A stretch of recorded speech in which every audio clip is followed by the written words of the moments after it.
You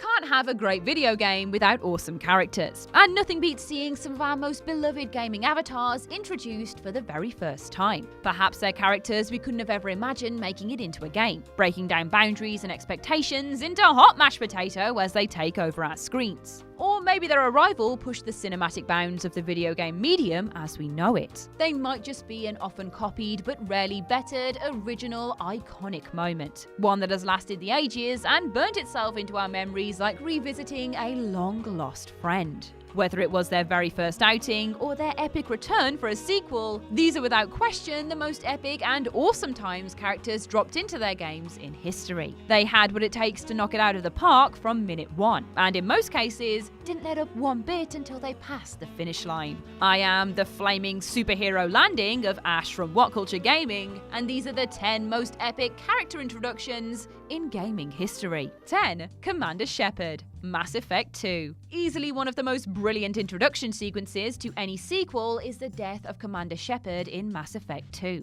The game begins with a thrilling, devastating attack on the SSV Normandy, and ever the hero, Shepard manages to escort Pilot Joker to an escape pod, albeit at the expense of their own life. Shepard is then blown out into space, and promptly suffocates as they float into the distant orbit of a nearby planet, with the game's title appearing amid some atmospheric music just to rub the trauma in that bit more. Nothing says dead quite like the tinkling of a sad piano, after all. It was unquestionably a holy moment, as fans may have feared that they had been Raidened and would be playing as another, crappier character for the rest of the game. However, of course, Shepard is in fact resurrected by way of the Lazarus Project 2 years later, eliciting sighs of relief so strong global warming was sped up by a good 3 years from unruly winds. Fair play to BioWare though, they totally got us. 9. Dante, Devil May Cry 3, Dante's Awakening. Dante is one of the most chilled out, laid back badasses in video game history, and he reminds us of this mere seconds into one of the best games in the series, Devil May Cry 3. Dante enters his office, which is decorated with not much more than a half-eaten box of pizza, he and I have that in common,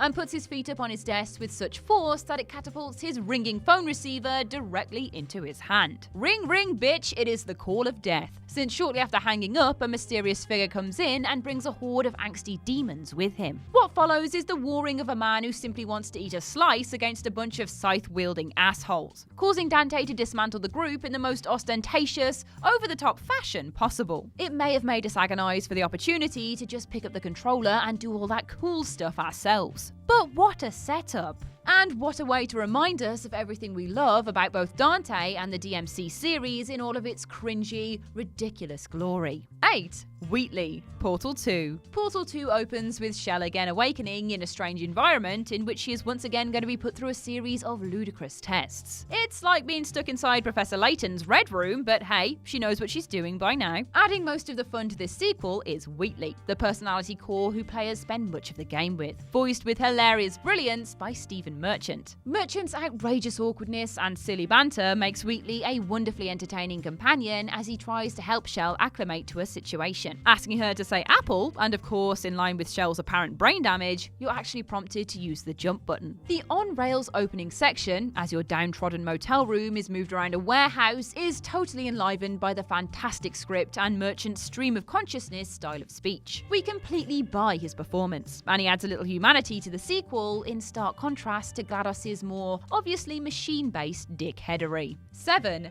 Everyone, Tekken 2. When it comes to the beat-em-up genre, we rarely focus on one character specifically, and so their intro sequences will often be action-packed montages of the various fighters strutting their stuff and showing off their awesome skills. Arguably the all-time best sequence of such is in the brilliant Tekken 2, which begins with Heihachi climbing on the top of a rain-soaked cliff. Some funky and distinctly Japanese music plays out as we glimpse the characters in their elements. Paul riding a bike, Jun keeping an eye out, Lei getting blown out of a window, John Woo style, Michelle getting ready to avenge her tribe, Yoshimitsu testing out his metal hand, Nina flipping her hair about, martial law training, Jack on the hunt, and King obtaining his identity. The sequence ends with an awesome flash through all of these characters who apparently weren't quite epic enough to get their own sequence on the intro, like Nina's younger sister Anna. Even though Tekken 3 improved upon this game in pretty much every way, Tekken 2 still has the better, more exciting intro sequence. 6. Leon and Claire, Resident Evil 2. Resident Evil 2 took the bold step of allowing you to play as either Leon S. Kennedy or Claire Redfield, two new characters to the franchise who would soon enough become iconic staples, especially in Leon's case. Each character gets their own cutscene which differs to begin with, but culminates in the same sequence. Leon is the rookie cop arriving in Raccoon City just as the zombie outbreak begins, and ends up retreating into a diner where he very narrowly avoids capping Claire. Claire's sequence has her arriving in Raccoon City on a motorbike in search of her brother, Chris, and as she appears through the diner, she spots a zombie. The two scenes eventually join up for the finale.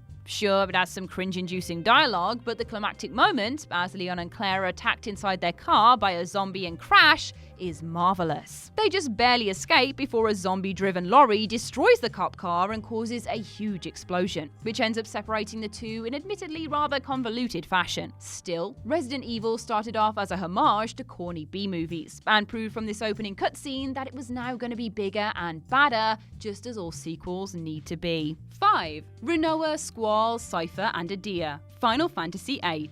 Final Fantasy VII is frequently praised for its incredible opening cutscene, but in the eyes of many, it is completely outdone by the 8th game, which boasts a breathtaking 3-minute intro which gets us to know Rinoa, Squall, Cypher, and Adia. Pretty much everyone important in the scope of this magnificent game. At the time, the opening shot of a beach was probably the most photorealistic image in a game, and has held up pretty well since. Much like Shadow of the Colossus, it is all about creating the right mood. We see Rinoa in a field of flowers before the scene cuts to an epic duel between Squall and Cypher, intercut with shots of Rinoa and Adia. The epic music and the insane quality of the animation combine to create a goosebump-raising experience, both now and back when it first wowed us in 1999. It's difficult to imagine these characters being introduced in a more mind-blowing way, even if Squall did end up being a bit of an emo prick in the end. 4. Samanosuke, Onimusha 3 Demon Siege. Frequently hailed by critics as having one of the best opening cutscenes of all time,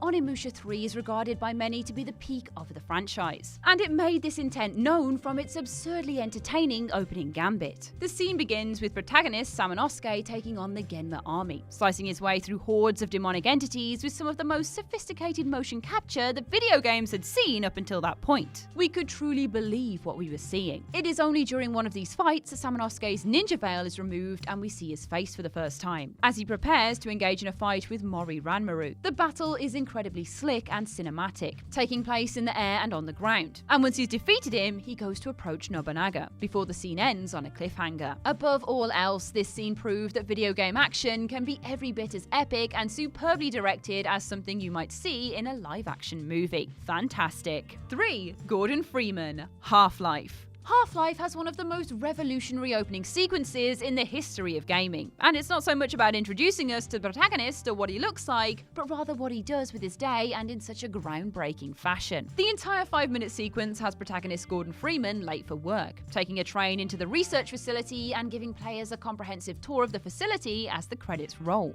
The robotic voiceover on the train, the diversity of the environments we see, and the sheer audacity of producing something like this way back in 1998 helped make the game an instant classic right out of the gate. It might have given us zero inkling into what Gordon looked like, but since when has that been a particularly important aspect of his character? It has all been about what he does and why he is there. Furthermore, immersing Freeman in such a fundamentally nerdy, scientific environment gives him more of an everyman appeal, even if the guy undeniably ends up being the most badass bitch to ever pick up a crowbar. 2. Solid Snake. Metal Gear Solid 2 Sons of Liberty. Metal Gear Solid 2 Sons of Liberty may well have been a collective kick in the gonads for most MGS fans, but it at least started in fantastic fashion with the Solid Snake starring tanker portion of the game. It had to do something really special to top the excellent insertion sequence of the previous game, but it certainly did just that. After a riveting and weirdly professional opening credit sequence worthy of any Hollywood movie, the scene opens on the George Washington Bridge in New York City. We see brief glimpses of a character decked out in a Flasher's trench coat, but we recognise what he's wearing underneath, oi oi. As he activates his stealth camo, sheds the trench coat and begins running along the bridge, he performs an acrobatic slow-motion dive off said bridge, landing on the tanker as the Solid Snake we know and love is revealed in chunky, glorious PS2 graphics. We cut to a rather ominous shot of Revolver Ocelot watching the whole thing from a helicopter, stating, "Our boy is right on schedule, he'll know soon enough." And with the scene set, we get our title shot and the game begins. It was completely gutting that Snake was only a playable character in MGS2 for a very short time, but he got one of the finest entrances in video game history. 1. The Joker, Batman Arkham Asylum. Brilliant though Snake's dive onto the tanker was, he doesn't quite get our number 1 spot, no. Bear in mind, despite the thrilling shots of the Batmobile racing to Arkham Island and the statuesque glimpses of Bats himself, we're not talking about Batman either. Batman might be the hero throughout Arkham Asylum, but the most entertaining character is easily the Joker, voiced superbly as always by Mark Hamill, who cracks wise and giggles maniacally as Batman brings him to the gates of Arkham to be committed. There's plenty of tension the second we get to control Batman as the Joker is still being wheeled into the asylum, and we just know something's about to go wrong because it always bloody does. The Clown Prince of Crime hatches his plan, attacking a guard and getting to safety with the help of Harley Quinn, proclaiming, "Welcome to the madhouse, Batman." A large reason this game earned so many Game of the Year awards was the excellent character work on Batman's most popular foe. And this 10-minute opening segment was laced with all the paranoia, violence, and dark humor we've come to expect from any great depiction of the character.